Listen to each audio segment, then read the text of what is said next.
ამ ომის უმეტეს ნაწილში ტერმინი თერმობარული იარაღი ერთ რამეს ნიშნავდა. მასობრივი განადგურება. ეს ტერმინი თითქმის სინონიმურია. TOS, 1A სონცეპიოქთან. რუსული სარაკეტო გამშვები, რომელიც ერთი ზალპით 2 ათეულ საბრძოლო ქობინს ისვრის. ან ODAV 1500. 1500 კილოგრამიანი პლანირებადი ბომბი, რომელიც ქმნის სოკოსებურ ღრუბელს, რომელიც რამდენიმე მილის მანძილზე ჩანს. ორივე გამოყენებულია რუსეთის მიერ ომის დროს დასახლებულ ტერიტორიებზე. ქმედებები, რომლებიც წარმოადგენს ომის დანაშაულების შესახებ უფრო ფართო ბრალდებების ნაწილს, რომელთაც იძიებს საერთაშორისო სისხლის სამართლის სასამართლო. ეს არის დოქტრინა, რომელსაც მსოფლიო აქამდე რუსეთთან ასოცირებდა.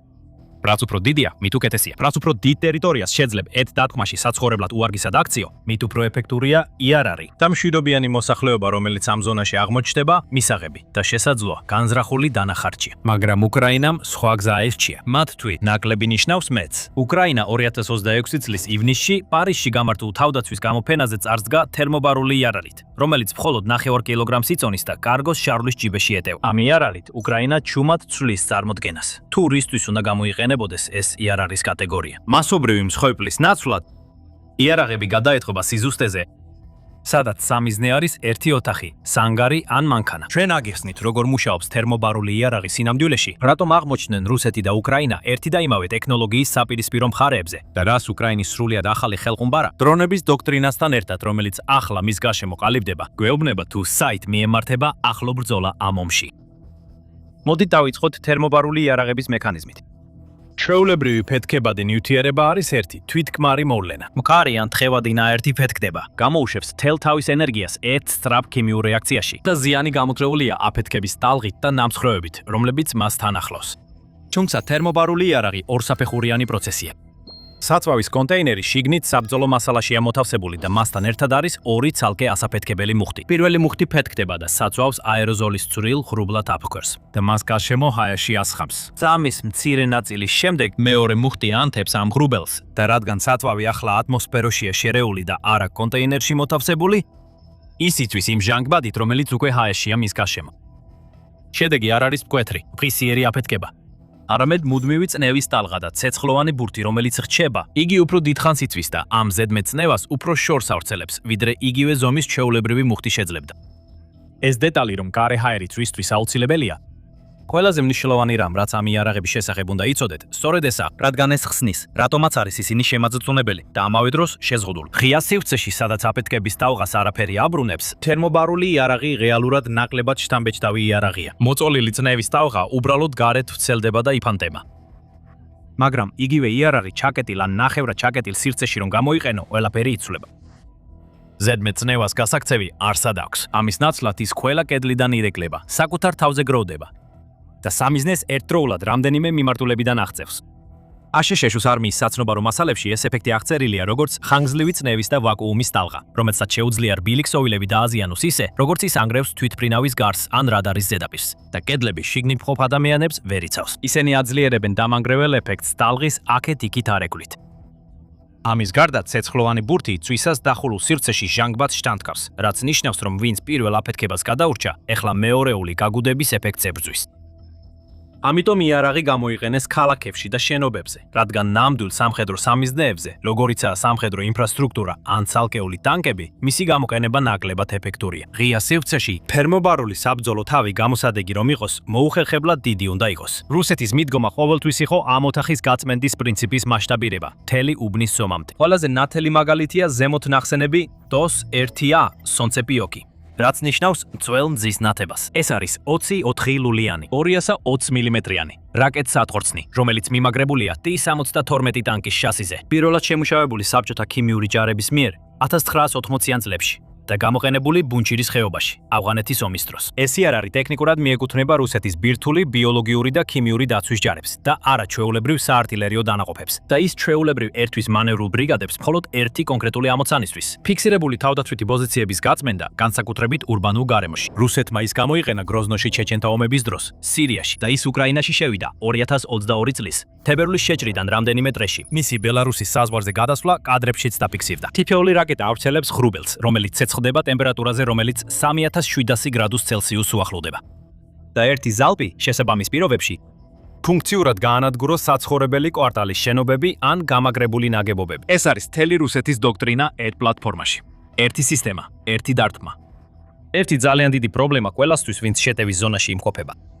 და შემდეგ არის ოდავ 1500, რომელიც იმავე ლოგიკას იყენებს და ჰაერში გადახავს. ეს არის 1500 კილოგრამიანი თერმობარული პლანირებადი ბომბი, რომელიც საბჭოთა ეპოქის ბომბის კორპუსისგანაა აგებული და აღჭურვილია თანამედროვე UMPK პლანირების კომპლექტით, რაც რუსულ თვითმფრინავებს საშუალებას აძლევს, რომ ის სამიზნიდან ათეულობით კილომეტრის მოშორებით ჩამოაგდო. სრულად უკრაინის უმეტეს საჰაერო თავდაცვის სისტემების მოქმედების არეალის მიღმა. რუსეთმა პირველად გამოიყენა იგი უკრაინის წინააღმდეგ 2024 წლის მარტში და არტყა სოფელს სუმის რეგიონში, რომელიც რუსეთთან საზღვრიდან სულ რამდენიმე კილომეტრში მდებარეობს. ვიდეო კადრებზე ჩანს ცეცხლოვანი ბურთი და სოკოს ფორმის ღრუბელი, რომელიც 100 კილომეტრამდე ადის. მას შემდეგ ის გამოიყენეს ხარკივში, დონეცკში და კუპიანსკში. იგივე სცენარი განმეორდა ყველგან. ყოველ ჯერზე, როცა რუსეთმა ჩამოაგდო. ეს ხდებოდა დასახლებულ ან მის მახლობლად მდებარე ტერიტორიაზე. განზრახვით, რომ არა მხოლოდ გაენადგურებინათ იგი, არამედ დარწმუნებულიყვნენ, რომ უკრაინამ და მთელმა მსოფლიომ დაინახა, რა მასშტაბის ზიანის მიყენება შეუძლია რუსეთს ერთი დარტყმით. მაგრამ კიდევ ერთი ნაბიჯით წინ წასასვლელად არსებობს რუსეთის 2007 წლის ტესტი, ეგრეთ წოდებული ყველა ბომბის მამის. 7 ტონიანი თერმობარული იარაღი. კრემლმა ის პირდაპირ წარადგინა, როგორც არაბირთული შემცვლელი ტაქტიკური ბირთვული იარაღისთვის. რაც აჩვენებს, როგორ უყურებდნენ ისინი თერმობარული იარაღის პოტენციალს. როგორც აღმოჩნდა,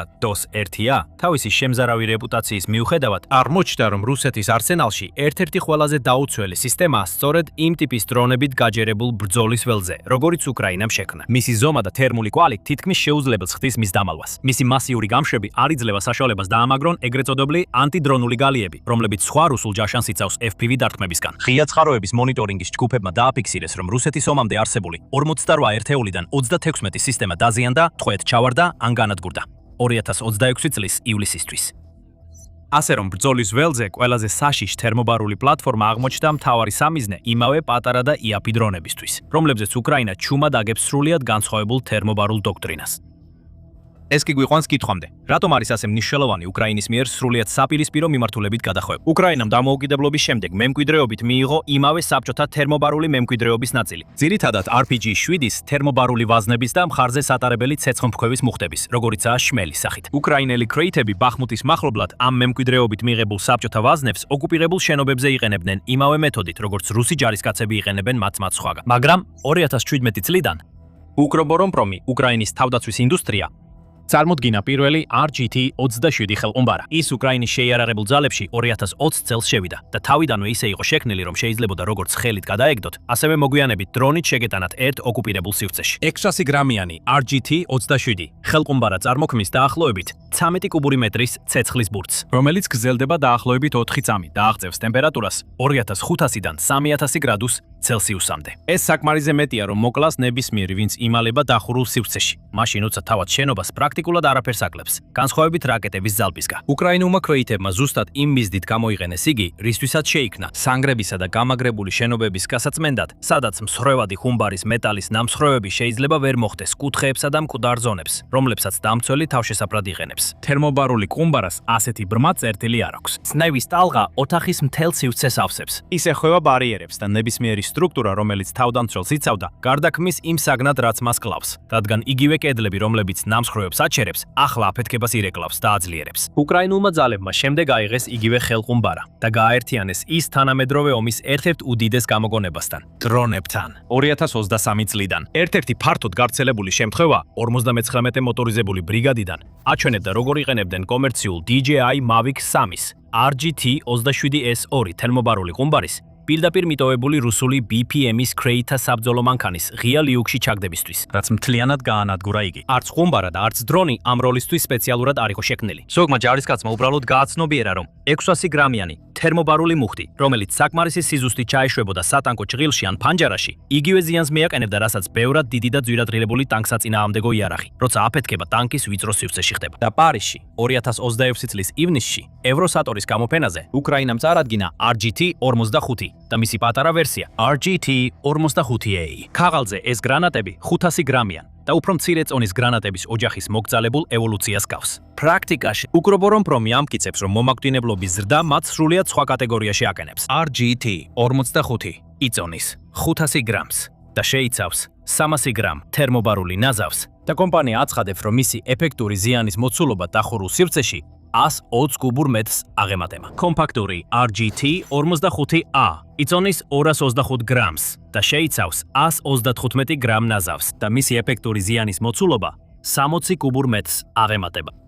თუ ამას შევადარებთ წინა RGT 27S2-ის 13 კუბურ მეტრს, ეს 10 ან 20%-იანი ზრდა არ არის, არამედ უფრო 10 ჯერ გაზრდილია იმ სივრცის მოცულობა, რომელსაც იარაღი სასიკვდილოდ აქცევს. ეს მიღწეულია გრანატის წონის ან ზომის მნიშვნელოვნად გაზრდის გარეშე. უკრობ რომ პრომი თავად აფასებს ამ გაუმჯობესებას, როგორც მხოლოდ 20-დან 30%-ით უფრო ეფექტურ სნთლიანობაში, ვიდრე RGT 27S2. და კომპანიამ მკაფიოდ აღნიშნა, რომ მიღწეული შედეგი თითქმის მთლიანად განახლებული თერმობარული ქიმიური ნაზავის დამსახურებაა და არა უფრო დიდი ზომის. მაგრამ დაახლოებით დიდი ენერგეტიკული სასმელის ზომის რაღაც 120 კუბური მეტრი სასიკვდილო ჭარბი ცნევისა და სიცხის მიღება ქიმიის ისეთი საკითხია, რომელიც იარაღის განვითარების ციკლებისთვის მართლაც ძალიან მნიშვნელოვანია. ეს ნიშნავს, რომ გაუმჯობესება სავარაუდოდ შეიძლება ჩაერთოს მომავალი ანალოგიური ზომის საბრძოლო მასალებში დამატებითი გადაკეთების გარეშე და იგივე ნაზავის გამოყენება უფრო დიდ საბრძოლო მასალაში მნიშვნელოვნად გაზრდიდა იარაღის პოტენციურ საბრძოლო დატვირთვას. რაც ამ ყველაფერს ახალ ხელგუმბარაზე უფრო საინტერესოს ხდის, ისაა, რომ უკრაინა რეალურად ქმნის თერმობარული საბრძოლო მასალების მთელ ოჯახს, რომლებიც სპეციალურად დრონით მიწოდებისთვისაა შექმნილი. ფაქტობრივად მან აღიარა და გააგრძელა ტრადიცია, რომელიც ზემოხსენებულმა 58 ბრიგადის მავიკის დათქმამ თითქმის შემთხვევით დაიწყო. RGT 45 ხაზთან ერთად უკრობორომპრომმაც წარმოადგინა სპეციალურად შექმნილი თერმობარული მცირე ბომბები, რომლებსაც TB1 და TB2 ეწოდება. ისინი სპეციალურად შექმნილია დრონით გადასატანად. პირველი უნდა ჩამოაგდონ მრავალროტორიანი დრონიდან. მეორე კი განკუთვნილია პირდაპირ დამონტაჟდეს როგორც საბრძოლო ნაწილი F-მიმართულებიან FPV დრონზე. TB1-ის წონა დაახლოებით 2.5 კილოგრამია და მინიმალური სასიკვდილო რადიუსი 2.5 მეტრია, ხოლო უფრო დიდი TB2-ის წონა 4.5 კილოგრამია და მინიმალური რადიუსი 3.5 მეტრია. და ორივე აღჭურვილია უნივერსალური ამფეთქებლით, რომელიც უნდა მუშაობდეს ამინდისა და ტენიანობის მიუხედავად. ეს იგივეა, რაც RGT 27-დან RGT 45-მდე. ისტორია უბრალია უბრალოდოდნავ უფრო დიდ მასშტაბს. გარდა იმისა, რომ ამჯერად იარაღი თავიდანვე პროტოტიპიდანვე დრონის ტვირთად იყო დაპროექტებული, შედარებისთვის RGT 45 მაინც ფუნდამენტურად ხელხუმბარა, რომლის ჩამოგდებაც უბრალოდ შეიძლება. როდესაც ძირითადი იარაღის მახასიათებლები უკვე განხილულია, მოდით განვიხილოთ ტაქტიკა იარაღების გამოყენების შესახებ შეზღუდულ სივრცეებში. მაგრამ ჯერ დარწმუნდით, რომ სამხედრო შოუზე გამოწერილი ხართ, რათა არ გამოგჩეთ ახალი განახლებები და ანალიტიკა პირდაპირ ფრონტიდან. ეხლა თერმობარული ხელხუმბარების გამოყენების გარდა არსებობს უფრო ფართო ტენდენცია თანამედროვე ქვეითი იარაღების მიმართულებით, რომ ისინი სპეციალურად ვიწრო სივრცეებისთვის იქნება და ეს აღარ არის მხოლოდ მეორეხარისხოვანი საკითხი. ამ ომის სხვა ნაწილებში დასავლეთის მიწოდებული სისტემები, როგორიცაა შვედური კარლ გუსტავის უკუცემის გარეშე თოფი, სპეციალურად ვიწრო სივრცეებისთვის განკუთვნილ ვაზნას იყენებს. HET 655. ის ჩვეულებრივი აირის უკუგდების ნაცვლად მქარ საწინააღმდეგო მასას იყენებს. სპეციალურად იმისთვის, რომ იარაღი ოთახის შიგნიდან გასროლად შეიძლებოდეს, ისე რომ საკუთარი ეკიპაჟი არ მოკლას. უკრაინის თერმობარული ხელხუმბარის ხაზი იმავე ძირეულ პრობლემას ეჭიდება, მაგრამ საპირისპირო მიმართულებით. დიდი იარაღის დახურულ სივრცეში უსაფრთხო დასროლის ნაცვლად ის ქმნის დახურულ სივრცეში გამოსაყენებელი იარაღს, რომელიც თავისი მასშტაბით საკმარისად ძლიერია, რომ მნიშვნელობა ჰქონდეს. და უკრაინულმა დანაყოფებმა უკვე შექმნეს ტაქტიკა სწორედ ასეთი ტიპის მიწოდების გაშემ. წინა ხაზის დრონების ჯგუფები, მათ შორის ოპერატორები, რომლებიც ტერორისტულ ჯგუფთან არიან დაკავშირებული, მათ აღწერეს ორი დრონის ტექნიკა გამაგრებული შენობების გასახსნელად, რომელსაც რუსი ჯარისკაცები საკრდენ პუნქტებად იყენებენ. პირველი FPV დრონი, რომელსაც ჩვეულებრივი მაღალფეთქებადი საბრძოლო ქობინი აქვს, ხვრელს აჭრის სახურავში ან კედელში ხსნის გასავლელს ნაგებობაში. მეორე დრონი, რომელსაც თერმობარული მუხტი აქვს, პირდაპირ ამ ხვრელში მიფრინავს და შიგნით ფეთქდება.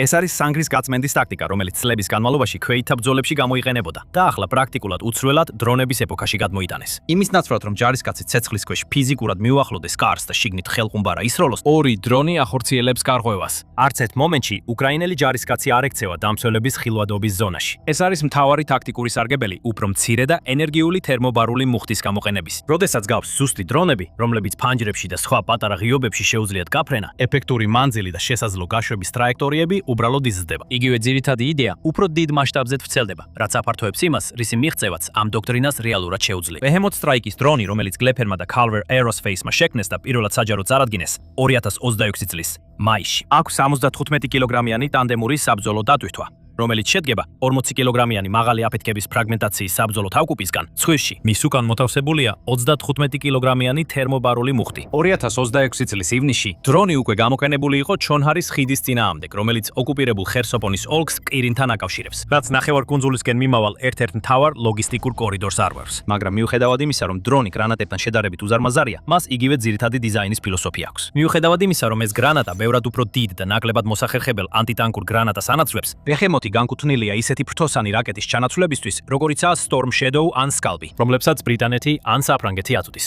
Storm Shadows აქვს ჩვეულებრივი საბრძოლო ქობინი, რომლის წონაც დაახლოებით 1300 კილოგრამია. ტრადიციულად მას ჰაერიდან უშვებენ და რაც ყველაზე მთავარია, მისი წარმოება $1 მილიონ მეტი ღირს. Behemoth-ის სავარაუდო ღირებულება 35,000-დან $55,000-მდე მერყეობს, ხოლო ამბობენ, რომ მისი მოქმედების რადიუსი 300 კილომეტრზე მეტია. ამიტომ ის პირდაპირ კონკურენციაშია Storm Shadows-თან. უკრაინამ კი ეს კონცეფცია საზღვაო გამოყენებისთვისაც კი მოარგო. ივნისის დასაწყისში გავრცელებული ინფორმაციით, უკრაინამ ცნობილი Sea-Baby გადააკეთა შმელის თერმობარული ყუმბარდყორცნებით და კიდევ დრონ-ნავის გვერდით განყოფილებაში ცალკე FPV დრონების გაშვების პლატფორმებიც დაამონტაჟა. ფაქტობრივად მან ერთჯერადი გამოყენების დრონი გადააქცია მცურავ მრავალიარაღიან პლატფორმად, რომელსაც შეუძლია გამაგრებულ რუსულ სანაპირო პოზიციებზე დართმა. თავარი ისა, თერმობარული იარაღები წარმოაჩენს დიზაინის ფილოსოფიას, რომელიც მასობრიობაზე მეტად სიზუსტეს ანიჭებს უპირატესობას. ისინი გამოიყენება როგორც პატარა იარაღებში, მაგალითად ხელყუმბარებში, ასევე ისეთებში, რომლებიც განკუთვნილია მცირე რაკეტების შესაცვლელად. გაითვალისწინეთ, როგორ ჩერდება ეს ნგრევის იმ ზღვარზე, საიდანაც რუსული იარაღის დამანგრეველი ძალა იწყება. რადგან ისინი აქ ბალისტიკური ან ბირთვული რაკეტების შესაცვლელად არ არის განკუთვნილი, მხოლოდ გამაგრებული პოზიციებისა და სანგრების გასაწმენდად. და სწორედ ეს ბოლო საკითხია მიზეზი, რის გამოც თერმობარული იარაღები 2026 წელს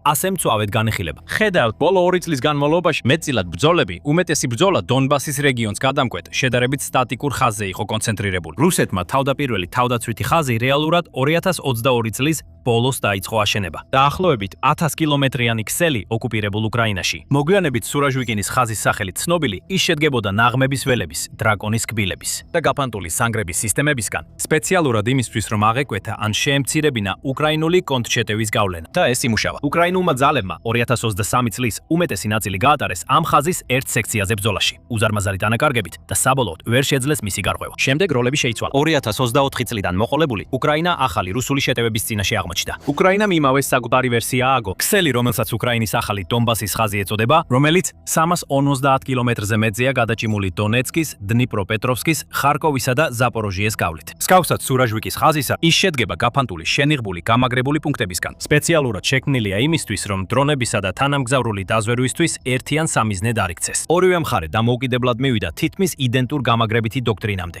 რაც ნიშნავს, რომ ორივე მხარე ზის ტრენჩების, დუგაუტების და გამაგრებული პუნქტების ზოლებზე, რომლებიც პოზიციად უნდა გაიწმინდოს. უკრაინის ფართო დრონების კედელი, რომელიც ზოგ ადგილას ფრონტის ხაზიდან 15-დან 25 კილომეტრამდე უკან ვრცელდება, ამან ეს ბრძოლა კიდევ უფრო მომაკვდინებელი გახადა ყველასთვის, ვინც ღია სივრცეში გადაადგილებისას აღმოჩნდება. თერმობარული ხელყუმბარა განსაკუთრებულად გამოდგება ამ თავდაცვების გასარღვევად ორივე მხარეს.